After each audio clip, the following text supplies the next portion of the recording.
નમસ્કાર મિત્રો, ફરી સ્વાગત છે તમારું આપણી આ યુટ્યુબ ચેનલ શિક્ષણ મંદિરમાં। મિત્રો, આજના વિડીયોમાં આપણે વિદ્યા સહાયક ભરતીને લઈને ખાસ સૂચના અને માહિતી તમને પહોંચાડવાની છે। તો ચેનલમાં નવા હો તો ચેનલને સબસ્ક્રાઈબ કરી લેજો। તો મિત્રો, આજના વિડીયોમાં ખાસ માહિતી એ ઉમેદવારોને આપવાની છે કે જે ઉમેદવારોએ હજુ સુધી ફોર્મ ભર્યા ના હોય અથવા તો ડોક્યુમેન્ટ વેરિફિકેશન કરવા માટે ગયેલા ના હોય તો આજના વિડીયોમાં ત્યાં કેવી સૂચનાઓ અધિકારીઓ દ્વારા આપી છે તે માહિતી આપને શેર કરવાની છે મિત્રો। એટલે વિડીયો પૂરો જોજો જેથી કરીને તમને તમામ માહિતી મિત્રો મળી જાય। જ્યારે પણ તમે ડોક્યુમેન્ટ વેરિફિકેશન કરવા આ સેન્ટરે જાઓ ત્યારે તમારે કઈ સૂચનાઓનું પાલન કરવાનું છે મિત્રો તેની માહિતી તમને ખ્યાલ આવી જાય તો આજનો વિડીયો પૂરો જોજો મિત્રો।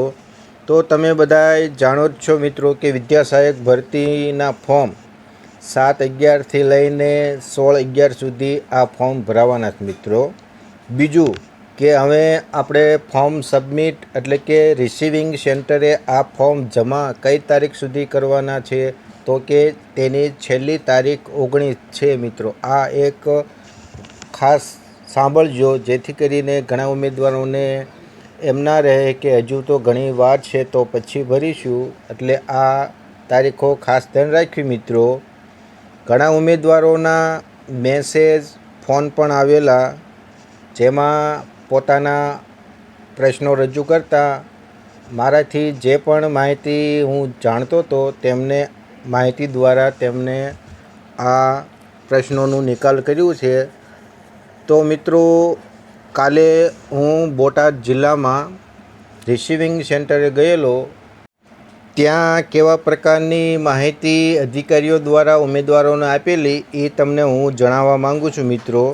તો સૌપ્રથમ તો તમે જે તે જિલ્લામાં ડીવી વેરિફિકેશન કરવા જાઓ મિત્રો ત્યારે તમને ત્યાંથી ટોકન આપવામાં આવશે અને એ ટોકન પ્રમાણે જેમ નંબર આવે એમ તમને બોલાવશે અને તમારે એ પ્રમાણે તમારું ડોક્યુમેન્ટ વેરિફિકેશન અને ફોર્મ જમા કરાવવાનું હોય છે મિત્રો।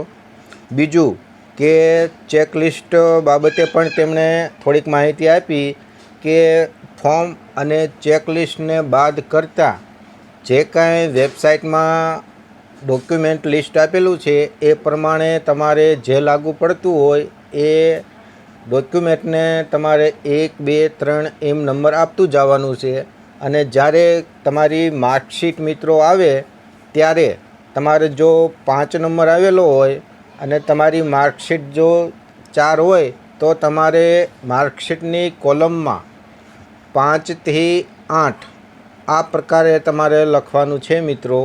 એટલે દરેક ઉમેદવારોએ જ્યારે પણ ડોક્યુમેન્ટ વેરીફાઈ કરવા જાઓ ત્યારે આ પ્રમાણે ચેકલિસ્ટ ભરવાનું છે મિત્રો।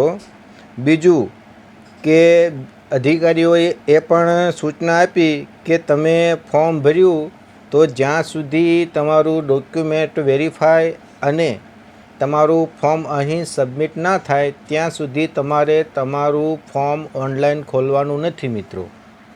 આ ત્યાંના અધિકારીઓનું ખાસ સૂચના હતી મિત્રો। તેમ છતાં પણ ઘણા ઉમેદવારોએ જો આ ફોર્મ ખોલેલું હોય તો તમારે ઓનલાઈન નવી ફોર્મની પ્રિન્ટ મિત્રો જોડવી પડશે, કારણ કે ફોર્મમાં તારીખ અને સમય બંને દેખાડતા હોય છે। જ્યારે એ ફોર્મ સબમિટ કરે ત્યારે એ તારીખ અને સમય એ સરખાવતા હોય છે। આ પ્રકારે તેમની સૂચના હતી મિત્રો।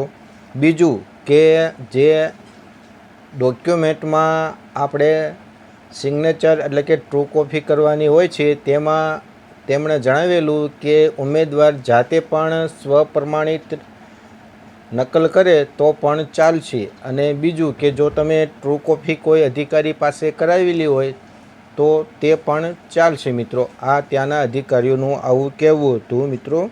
અને વાત કરીએ આપણે 1 થી 5 અને 6 થી 8માં તો બંનેનું સાથે જ મિત્રો ડોક્યુમેન્ટ વેરિફિકેશન કરે છે। એટલે કોઈ અલગ અલગ આ પ્રમાણે અલગ એટલે કે જગ્યાએ કરતા નથી, બંનેનું સાથે જ કરે છે.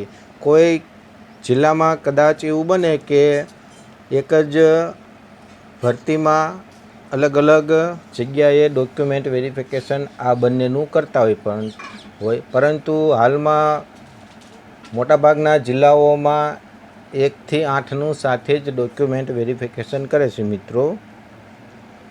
બીજું કે જ્યારે તમારું ફોર્મ સબમિટ થાય મિત્રો, ત્યારે તમારે 15 થી 20 મિનિટ આજુબાજુ તમારું તમને ફોર્મ જમા કર્યાની તમને રસીદ મિત્રો આપશે.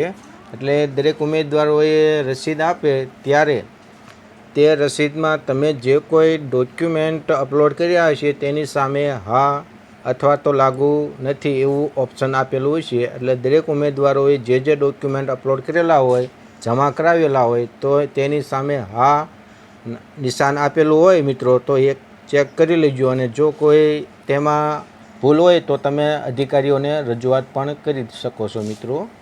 બીજું, હવે ફી બાબતે જોઈએ તો જે ઉમેદવારો જનરલમાં આવતા હોય તેમણે 200 રૂપિયા ફી ભરવાની થાય છે, અને અન્ય કેટેગરીના ઉમેદવારોને 100 રૂપિયા ફી ભરવાની થાય છે મિત્રો. તો આ ખાસ ઉમેદવારો માટે સૂચના કે જે ઉમેદવારો હજુ ડોક્યુમેન્ટ વેરિફિકેશન કરવા જતા નથી તેમના માટે આ ખાસ માહિતી હતી મિત્રો. બીજું કે ઘણા ઉમેદવારો એમ પણ માને છે કે જે આપણે 16 તારીખે છેલ્લી તારીખ છે તો ત્યારે આપણે ફોર્મ ભરીશું અને 19 તારીખ આજુબાજુ આપણે જમા કરાવીશું. પણ મિત્રો બને એવું કે તમે તમારા ડોક્યુમેન્ટ પણ એકવાર ચેક કરી લેજો. ઘણા ઉમેદવારોના પ્રશ્નો હતા કે જ્યારે અમે 2-3 દિવસની વાર હતી અને ફોર્મ ભરાવા ગયા ત્યારે અમારું ક્રિમિલિયર સર્ટિફિકેટ જૂનું બોલતા અમને ખ્યાલ નહોતો કે આ નહીં ચાલે. જ્યારે અમે ફોર્મ ભરાવા ગયા ત્યારે અમને ખબર પડી કે અમારું ડોક્યુમેન્ટ નહીં ચાલે. એટલે તેમણે પછી દોડાદોડ થઈ ગઈ અને હાલમાં તેઓ ક્રિમિલિયર કઢાવવા માટે પણ લાઇનમાં લાગેલા છે. એટલે દરેક ઉમેદવારોએ પોતાના ડોક્યુમેન્ટ હજુ એકવાર ચેક કરી લેવા કે તમારું ક્રિમિલિયર 1 એપ્રિલ 2022 પછીનું છે ને, તો ખાસ આ અંગે થોડુંક તમે જોઈ લેજો. બીજું કે તમારા જે તે ડોક્યુમેન્ટ વેબસાઇટમાં માંગેલા છે એ પ્રમાણે માર્કશીટ બધી હોય, ડિગ્રીનું તમારે ટ્રાયલ સર્ટી, પછી તમારે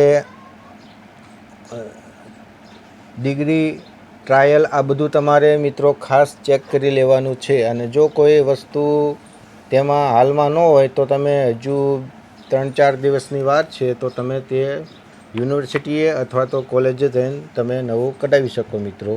તો બસ મિત્રો, આજના વિડીયોમાં જે કાંઈ આ માહિતી હતી રિસીવિંગ સેન્ટરે કેવી સૂચનાઓ આપે છે તે તમને જણાવી મિત્રો. હું જ્યારે ગયેલો ત્યારે રિસીવિંગ સેન્ટરે 100 આજુબાજુ ઉમેદવારો હતા અને બીજા આવતા પણ. એટલે આમ જુઓ તો હાલમાં જેમ દિવસો જતા જાય છે તેમ ઉમેદવારોની સંખ્યા રિસીવિંગ સેન્ટરે વધતી જાય છે મિત્રો. એટલે જેટલું બને એમ વહેલી તકે આ ફોર્મ અને ડોક્યુમેન્ટ વેરિફિકેશન કરાવી લેવું મિત્રો.